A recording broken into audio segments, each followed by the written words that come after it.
Hello everyone शांति पाठशालार एक नूतन video को आपण मानंकु स्वागत।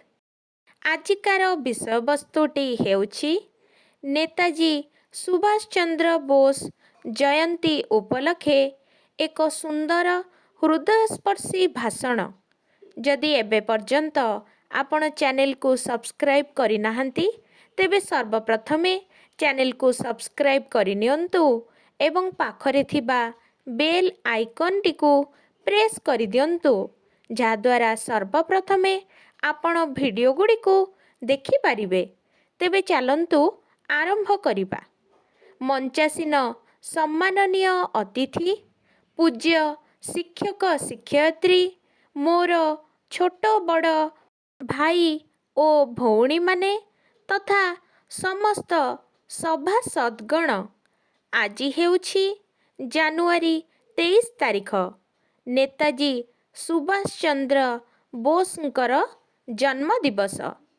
एही नेताजी जयंती अवसରରେ ମୋତେ କିଛି କହିବାର ସୁଯୋଗ ମିଳିଥିବାରୁ ମୁଁ ନିଜକୁ ଧନ୍ୟ ମନେ କରୁଅଛି।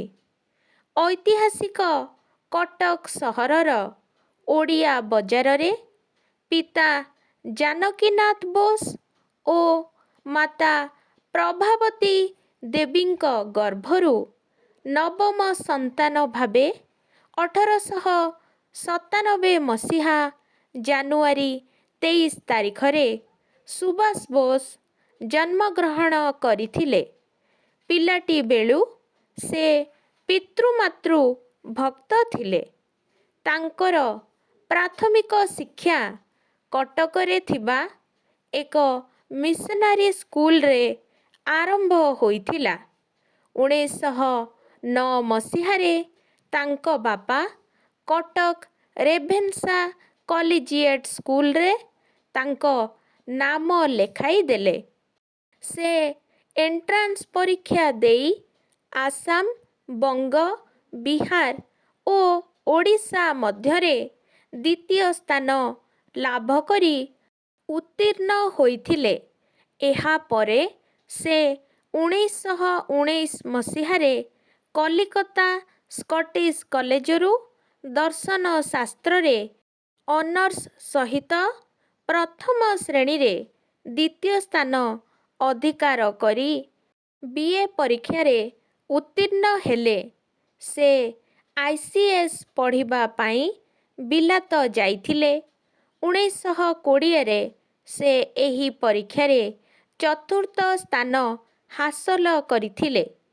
ଏଥିପାଇଁ ଭାରତରେ ତାଙ୍କୁ ଉଚ୍ଚ ସରକାରୀ ଚାକିରି ମିଳିବା କଥା, କିନ୍ତୁ ଦେଶପ୍ରେମୀ ସ୍ୱାଧୀନଚେତା Subhash Bose Indian civil service ଭଳି ଲୋଭନୀୟ ଚାକିରିକୁ ତ୍ୟାଗ କରି ସ୍ୱଦେଶ ପ୍ରତ୍ୟାବର୍ତ୍ତନ କଲେ। ସେ ହେଉଛନ୍ତି ପ୍ରଥମ ଓଡ଼ିଆ ଯିଏ ଏଭଳି ପଦବୀକୁ ପ୍ରତ୍ୟାଖ୍ୟାନ କରିଥିଲେ।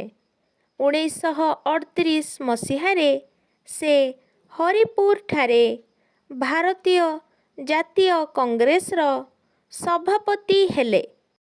ଦ୍ୱିତୀୟ ଥର 1939 ମସିହାରେ ଜାତୀୟ କଂଗ୍ରେସର ପୁନର୍ବାର ସଭାପତି ରୂପେ ନିର୍ବାଚିତ ହୋଇଥିଲେ ମଧ୍ୟ ସେ ଏହି ପଦବୀରୁ ଇସ୍ତଫା ଦେଲେ।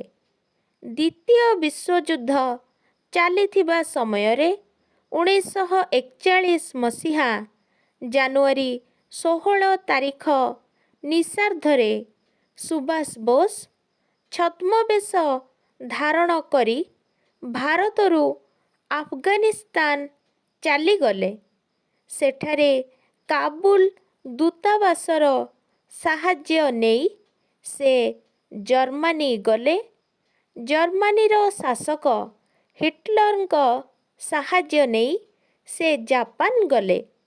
ଜାପାନ ସରକାରଙ୍କ ଅନୁମତି ନେଇ ସେଠାରେ ଥିବା ଭାରତୀୟ ବନ୍ଦୀମାନଙ୍କୁ ନେଇ ସେ ଆଜାଦ ହିନ୍ଦ ଫୌଜ ଗଠନ କଲେ।